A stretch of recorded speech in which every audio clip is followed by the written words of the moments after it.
অনেক ধরনের দুর্নীতি হতো, অনেক ধরনের হয়রানি হতো, সেটা বন্ধ করার জন্য প্রাণান্তকর চেষ্টা করেছি।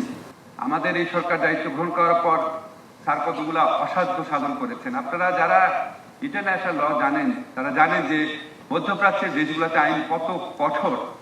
স্যার আসার পরপরই আমাদের সংযুক্ত আরব আমিরাতে এবং মধ্যপ্রাচ্যের অন্যান্য দেশে 212 জন যারা জুলাই গণ অভ্যুত্থানের জন্য নিজের জীবিকা, নিজের নিরাপত্তা সমস্ত কিছু তুচ্ছ করে আন্দোলনে এসেছিল, তারা চাকরিচ্যুত হয়েছিল, জেলে ছিল, হয়তো তারা এখনো জেলে থাকতো, হয়তো তারা আরো 5-10 বছর জেলে থাকতো।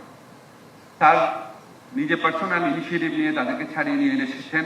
এরপর আরো যারা 24 জন প্রবাসী বাংলাদেশি ছিল যাদের নিয়ে আমরা কিছুদিন আগে তাদেরকেও ক্ষমার আওতায় এনেছেন, তার পার্সোনালি চিঠি লিখেছেন। আমি আপনাদের একটা জিনিস বলতে পারি যে আমার মনে হতো যে আমাদের অনেকের প্রবাসীদের প্রতি অনেক ভালোবাসা আছে।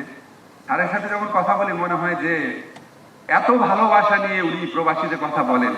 যখন আমরা ইলেকশনের কথা বলি আমার মনে হয় প্রবাসীদের জানা উচিত। সবসময় স্যার বলে যে প্রবাসীদের ভোটাধিকার দিতে হবে। অনেক কথা অনেক সরকার বলছে, এটা দিতে হবে, এবং স্যার এইভাবে প্র্যাকটিস না করলে এটা হতো না। দেখেন কত সরকার কতভাবে চেষ্টা করেছে। আমাদের ইনশাআল্লাহ আমরা আশা করছি অন্তত 50 লক্ষ প্রবাসী ভোটার যারা নিবন্ধন করেছেন প্রথমবারের মতো ভোট দিতে পারবেন। অনেক ধরনের দুর্নীতি হতো, অনেক ধরনের হয়রানি হতো, সেটা বন্ধ করার জন্য প্রাণান্তকর চেষ্টা করেছি। আমাদেরকে IOM অনেক হেল্প করেছে এটার জন্য, ILO অনেক হেল্প করেছে এটার জন্য। আমরা সম্পূর্ণ ওভারসিজ এমপ্লয়মেন্ট প্ল্যাটফর্ম নামে সম্পূর্ণ একটা অনলাইন প্ল্যাটফর্ম চালু করেছি। সমস্ত বিদেশে গমন প্রক্রিয়া 100% ডিজিটালাইজ করেছি।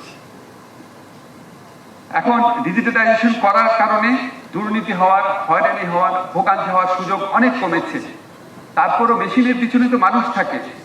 আমাদেরকে মনে রাখতে হবে সেই মানুষগুলোকে এই দায়িত্বটা পালন করতে হবে যে যাদের শ্রমঘামে আমরা এই বাংলাদেশটাকে টিকিয়ে রেখেছি, তাদের প্রতি মিনিমাম কৃতজ্ঞতা থাকলে আমাদের এই দায়িত্ব অনেস্টলি পালন করতে হবে যে প্রবাসীদের যেন কোনো রকম দুর্নীতি, হয়রানি, ভোগান্তির সম্মুখীন না হতে হয় যারা বিদেশগামী কর্মী আছে তাদের।